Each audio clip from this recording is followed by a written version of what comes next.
Flamengo tenta cartada final para tentar fechar a contratação de Wendel. Vamos falar aqui sobre isso, tem alguns detalhes aí, vamos bater um papo sobre o jogo de daqui a pouquinho, Flamengo e Atlético, Atlético e Flamengo diretamente do Estádio Independência, vamos falar sobre isso também, tem informação sobre Maurício e várias outras notícias do Flamengo, meu querido, dá aquela moral de sempre vocês dão. Se inscreva no canal, tem um botão logo aqui embaixo escrito inscrever-se, clica aí, se inscreve, aciona o sino, deixa o like, belezinha? Tranquilão? Então vem comigo, rubro-negro, vamos às notícias do Flamengo, meu querido, passar para vocês aqui a agenda do Mengão. O Flamengo chega por volta das 7 horas da noite no Estádio Independência, ou já chegou às 7 da noite, depende do horário que você está assistindo o vídeo. Para a bola rolar naturalmente às 21 horas contra o Atlético Mineiro. O voo da volta do Flamengo para a cidade do Rio de Janeiro está previsto para acontecer às 1h30 da manhã. É o horário que o voo decola, chegando às 2h30 da manhã no Rio de Janeiro. E aí os atletas naturalmente vão para suas casas. E a expectativa, não vou confirmar, que tem que esperar a assessoria de imprensa do Flamengo oficializar, mas a expectativa é que os atletas recebam folga amanhã, e aí tem trabalho na segunda, trabalho na terça, trabalho na quarta, pro jogo da quinta no Maracanã contra a equipe do Olímpia no próximo dia 2 de agosto. Jogo esse pelas oitavas de final da Copa Libertadores da América, então é mais ou menos o cronograma do Flamengo passando aí pra galera. E aí, vamos nos aprofundar um pouco mais nessa partida de hoje contra o Atlético Mineiro. Eu quero postura de time de Copa. Eu quero apoio, independente de quem entra em campo. O Flamengo tem que botar, é jogo de Copa. O Botafogo vai pegar a ruindade do Curitiba sem o Aleph Manga no Newton Santos, no estádio do Engenhão 8, porque o Aleph Manga foi vendido lá para um time do Chipre aí, né? Aquelas polêmicas que ele tá envolvido, foi vendido para um time do Chipre, do Chipre, e aí não vai jogar contra o Botafogo, que é o melhor jogador do Curitiba. Então assim, o Flamengo tem que ganhar, é jogo de Copa. Vamos entrar ligado. Beleza? Até porque o Atlético não vence com o Filipão ainda e os caras vão entrar, meu irmão. Vocês sabem, né? Atlético Mineiro contra o Flamengo, os caras jogam, parece que é um jogo de Champions League. E se não entrar ligado, vai tomar. E tem que entrar ligado. Mas vamos lá, vamos passar aqui a escalação da equipe do Atlético Mineiro. Tem Everson, Mariano, Igor Rabelo, Gemerson, Guilherme Arana. Dessa vez o X9 atacou do outro lado. Bataglia, Edenilson, Igor Gomes, Pavon, Paulinho e também o Hulk. É um time forte, tá? Não é um time fraco, beleza? Mas dá pro Flamengo conquistar o resultado porque o Atlético Mineiro passa por um momento muito difícil no Campeonato Brasileiro e na temporada. O Luiz Felipe Scolari, como eu falei, não venceu nenhum jogo ainda. Agora vamos ao provável time do Flamengo, não é ataque de X9, até porque o técnico Sampaoli só está informando a escalação oficial na pré-eleção no Maracanã, no estádio, beleza? Vamos lá, provável time. Matheus Cunha, Wesley, Fabrício Bruno, Léo Pereira, Felipe Luiz, Thiago Maia, Gerson, Ribeiro, De Arrascaeta, Bruno Henrique e Gabigol. O Flamengo tem um desfalque do Davi Luiz e do Ayrton Lucas. Só para falar aqueles atletas que estavam jogando de forma regular. O Rodrigo Caio não viajou por conta de uma questão de um quadro viral. E o Mateuzinho ainda está no período de transição física e clínica, beleza? Então esse é o provável time do Flamengo. É a escalação que o Globoesporte.com bota aqui. Um palpite, acho que o Sampaoli vai rodar mais esse time. Não acho que ele vai repetir boa parte desses titulares que jogaram no último jogo do Flamengo contra a equipe do Grêmio, beleza? Acho que ele vai rodar um pouco mais isso aí. Quem apita o jogo hoje é o péssimo, um dos piores árbitros do futebol brasileiro, Flávio Rodrigues de Souza, árbitro FIFA de São Paulo, bandeira número 1, Nailton Júnior de Oliveira, do Ceará, bandeira número 2, Evandro Melo Lima, de São Paulo, e o VAR, Thiago Duarte Peixoto, quarto árbitro, Wanderson Alves de Souza, de Minas Gerais. Pô, botou um quarto árbitro mineiro em CBF. Ah, mas é o quarto árbitro. Pô, mas botou um quarto árbitro mineiro, CBF.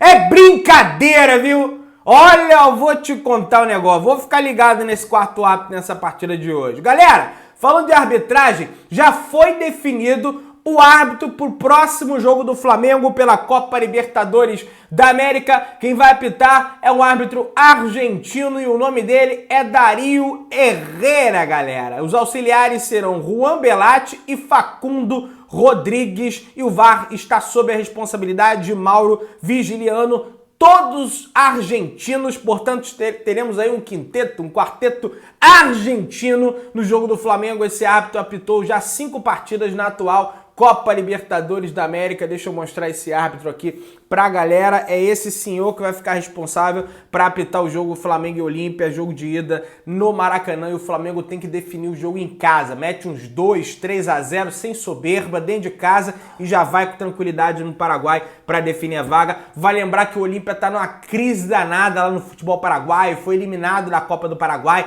tá nas últimas colocações do Campeonato Paraguai, mas é óbvio, não vamos nos iludir com isso, apesar do Flamengo ser melhor. Jogo de Libertadores é diferente, os caras tratam assim como pro Flamengo, porque o pessoal, né, olha o Flamengo empatar com o América Mineiro, aí de repente o torcedor do Grêmio pensa, vai ser, o Flamengo não tá isso tudo e coisa e tal, aí o Flamengo vai lá e ganha do Grêmio, aí o cara fica sem entender nada, pô, os caras empatam com o América Mineiro e ganham da gente. Talvez isso vale pro Olímpia também, até porque o Olímpia tem a segunda melhor campanha da competição, então é de abrir os olhos, respeitar a Libertadores, como diz João Guilherme, a Libertadores é traiçoeira, meus amigos, então tem que entrar ligado, beleza? E aí até em relação à situação do Davi Luiz e do Ayrton Lucas, pessoal preocupado, né, frente a esse confronto que o Flamengo vai ter pelas oitavas de final da Copa Libertadores da América contra a Olímpia. Pedrão, quando que vai voltar o Ayrton Lucas? Quando que volta o Davi Luiz? Vai estar contra a Olímpia? Não vai estar contra a Olímpia? Pois é, o departamento de fisiologia, de fisioterapia, o departamento médico no geral do Flamengo trabalha com tratamento intenso com o Ayrton Lucas, com o Davi Luiz, para recuperar os jogadores justamente para essa partida contra o Olímpia no próximo dia 2, quarta-feira. O Flamengo entende que os jogadores são de suma importância, apesar do Felipe Luiz entrar e fazer um baita jogo, o Flamengo quer porque quer ter esses atletas disponíveis para esse confronto contra a Olímpia. Vai lembrar que o Ayrton Lucas teve uma entorse no joelho esquerdo e o Davi Luiz sente dores no joelho direito. E aí por isso que eu falo, gente, tem que rodar o time, não pode manter o mesmo time, porque senão fica complicado. Então é justamente... mas é lesão articular. Mas o Flamengo jogou 2 vezes em campo sintético. Até que ponto isso influencia na parte articular? Aí já pergunta até o Renato Benedito, que é fisioterapeuta e especialista nesse assunto. Tem influência, então tem que rodar. O Flamengo tem elenco para rodar, entendeu? Sobre inscrição de atletas para essa fase contra a equipe do Olímpia, destaca a Letícia Marques aqui no Globoesporte.com. À espera de Wendel, Flamengo fecha, passa a régua e inscreve Alan Rossi e Luiz Araújo na Copa Libertadores da América. Além do trio contratado nessa janela, o rubro-negro colocou o nome de jovens da base. Felipe Lima e Pedrinho concluem os 50 nomes da nova lista para a fase mata-mata. Vai lembrar que nomes como Hugo Souza, Matheus Gonçalves, Mateusão, Marinho, Vidal foram retirados da lista de inscritos da Copa Libertadores, porque foram atletas que foram emprestados e atletas também que saíram definitivamente, como é o caso do Mateusão, Marinho, Vidal, Hugo Souza, o Neneca e o Matheus Gonçalves estão emprestados. O Neneca lá para Portugal, o Matheus Gonçalves para o Bragantino. A vaga, né, desses jogadores da categoria que saíram do Flamengo, o Flamengo já inscreveu novos jogadores, e daqui, Alan, Agustin Rossi, Luiz Araújo e, como eu disse, né, os jovens da base do Flamengo, Felipe Lima e o Pedrinho, galera. Então, o Wendel, né, se vier só para as oitavas de final da Copa Libertadores mesmo. Pedrão, então já era! Não vai dar pro Wendel jogar a Copa Libertadores mais? Calma, ainda está em negociação, ele fica de fora para as oitavas de final. O Flamengo correu contra o tempo para conseguir inscrever ele nessa fase de Libertadores, no entanto, a data limite chegou, o rubro-negro ainda não entrou no acordo com os russos, a gente vai conversar sobre essa questão do Wendel, então segura a onda. Assim, o jogador fica fora da lista, ou seja, se fechar a negociação, o Wendel poderá jogar a partir das quartas de final. É óbvio, o Flamengo passando para as quartas de final, que a expectativa de todo mundo é que o Flamengo passe, até porque, gente, o time do Flamengo é muito melhor que a equipe do Olímpia. E se a gente for fazer um paralelo, o que é mais difícil? Você vencer o Grêmio fora ou vencer o Olímpia em casa? Pô, é vencer o Grêmio fora, com o Luizito Soares. Então, assim, o Flamengo tem que vencer o Olímpia dentro de casa. E uma informação, galera, que a gente tem aqui sobre o Filipe Luís, muita gente pergunta sobre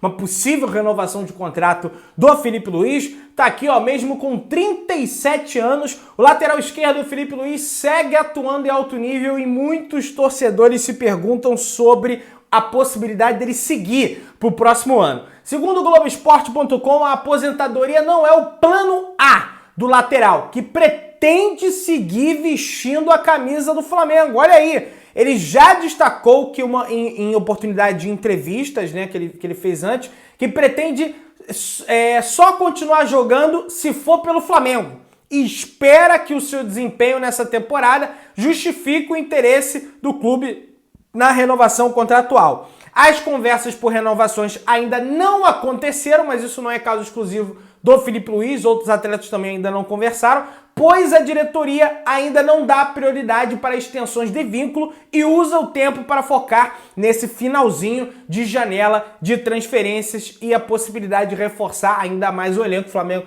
Então, de repente, depois do dia 2 de agosto, a gente já deve ver um foco maior da diretoria do Flamengo para prosseguir com essas renovações de contrato do Ribeiro, do Bruno Henrique, que são os dois principais aí que estão para renovar por mais um ano. E quem sabe, o Davi Luiz tem a questão automática, mas já existe ali, não, no final da temporada a gente faz uma reavaliação, entra no consenso, e também a questão do Filipe Luís, ver como vai ser, né, esse restante de temporada dele. O primeiro semestre realmente foi ruim, ele quase não atuou, mas vamos ver, o Filipe Luís joga hoje, quem sabe aí, né? E aí as pessoas, pô, Pedrão, então quer dizer que não vem o Wendel, aí vão trazer o tal do Maurício do Internacional? Não, galera, não, a gente já havia comentado aqui, o Vene Casagrande comentou no canal dele, o Papa já falou no canal dele, o Maurício do Internacional, ele foi oferecido ao Flamengo diversas vezes, se eu não me engano, pelo André Cury, que eu não sei se ele é o empresário do atleta, se ele é uma espécie de intermediário, mas é um cara muito influente no meio do futebol. Inclusive, ele participou do Charla Podcast, falou sobre a situação do De Arrascaeta, que poderia ir para o Al Nassr e coisa e tal. Um cara muito influente, tem muita informação nesse meio.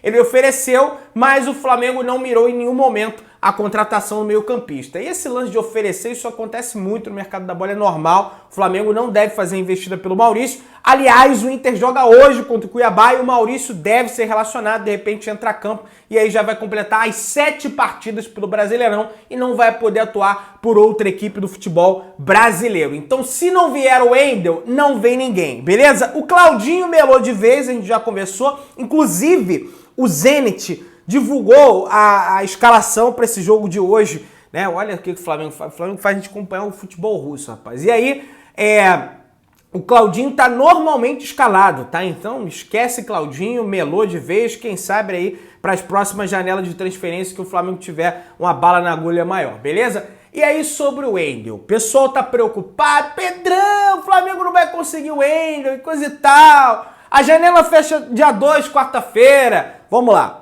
O Flamengo vem encontrando extrema dificuldade para fechar a contratação do volante Wendel.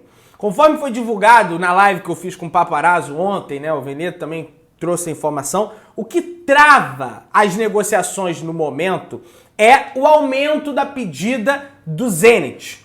O Zenit bate o pé e quer porque quer 20 milhões de euros pela contratação do jogador, que se você converter isso para real, dá 104 milhões de reais. O empresário do Wendel, Thiago Ribeiro, terá nesse sábado, hoje, uma nova rodada de reuniões que já vem acontecendo desde que ele chegou à Rússia, desde que o Wendel chegou à Rússia, quando os russos... Ah, não, tá aqui, então a gente vai começar a negociação, tá? Vai ter uma nova reunião para auxiliar nas negociações. A insistência em aumentar o valor das negociações faria com que o Flamengo desistisse ou aumentasse a oferta por qualquer jogador do Zenit. E aí, O que acontece? A primeira proposta do Flamengo pelo Wendel foi aí, o Flamengo não desistiu do Wendel, tá? Só pra deixar claro, desistiu do Claudinho. A primeira proposta que o Flamengo fez pelo Wendel foi de 13 milhões de euros, em torno de 68 milhões de reais, por 100% dos direitos econômicos do jogador, tá? E aí é que tá o pulo do gato. O que acontece? O Flamengo, né, como carta na manga, né, digamos assim, uma carta coringa, tem aumentar essa proposta. O Flamengo já deu um ultimato, e o ultimato do Flamengo é um teto. E o teto é 15 milhões de euros. O Flamengo não vai ultrapassar, escuta, o Flamengo não vai ultrapassar o teto de 15 milhões de euros. O Flamengo não tem que ultrapassar esse teto. É o que eu sempre falo aqui. É ilusão você dizer a janela do Flamengo foi horrorosa, o Flamengo não traz de ninguém. Olha a janela do Palmeiras. Olha como tá os palmeirenses, não contrataram ninguém, literalmente ninguém. O Arthur veio na outra janela que teve. Aliás, até o mercado interno, porque eles tiraram o jogador da equipe do Bragantino. Então nem depende dessa questão de janela. Então assim, mas aí vem os jogadores ruins, Pedrão. Aí é outro papo. Aí é outro papo. Agora, que gastou dinheiro, gastou. 50 milhões no Luiz Araújo, quase 50 no Alan, praticamente 50 milhões que o Flamengo gastou no Alan. Aí teve a luva do Rossi, né? Aí teve a contratação em definitivo do Varela, que não era jogador do Flamengo, do Ayrton Lucas no início do ano. Teve a volta do Gerson.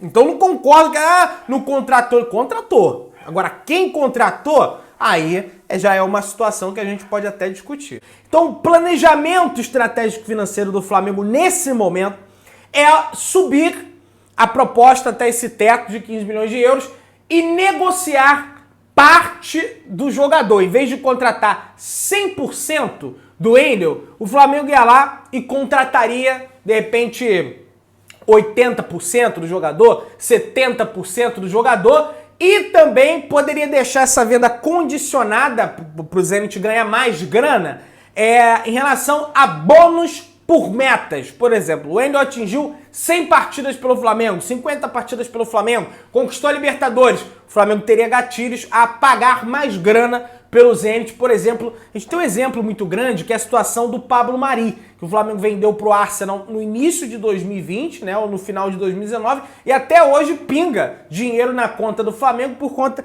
de gatilhos que o Flamengo deixou ali, né? Então isso o Flamengo poderia estar levando como carta na manga também. E aí, o que acontece é o seguinte, gente, o jogador faz uma força muito grande para vir para o Flamengo, o empresário do jogador faz uma força muito grande para colocar o jogador no Flamengo, mas, meus amigos, o Zenit, os russos, são duros na queda, eles são complicados para a negociação. E aí, o querido Caio César até coloca aqui no Twitter um comentário que eu acho que é bem relevante.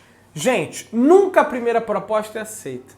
A primeira proposta que o Flamengo faz é meio que para jogar. Não, deixa aí, vamos jogar aí, deixa a jogada aí. É um ponto de partida, entendeu? Então o Flamengo vai subir a proposta pela contratação do Wendel, tá? Até porque o Sampaoli todos os dias cobra incessantemente ao Marcos Braz e ao Bruno Spindel por essa contratação. Não chega a ameaçar sair, porque eu vou deixar o Flamengo. Eu acho que já é meio exagerada essa postura do Sampaoli, porque eu acho que ele tem um grande elenco em mãos. Vai vir um Wendel, show de bola, beleza? Show de bola, beleza. Mas ele já tem um grande elenco nas mãos dele. E aí eu acho até um certo exagero isso aí que ele faz. Mas o Flamengo segue tentando, segue negociando e a gente depois volta com mais informações sobre isso, beleza? Meu querido, dá aquela moral, se inscreva no canal, aciona o sino da notificação, deixa o seu like, tamo juntão, saudações brunegras.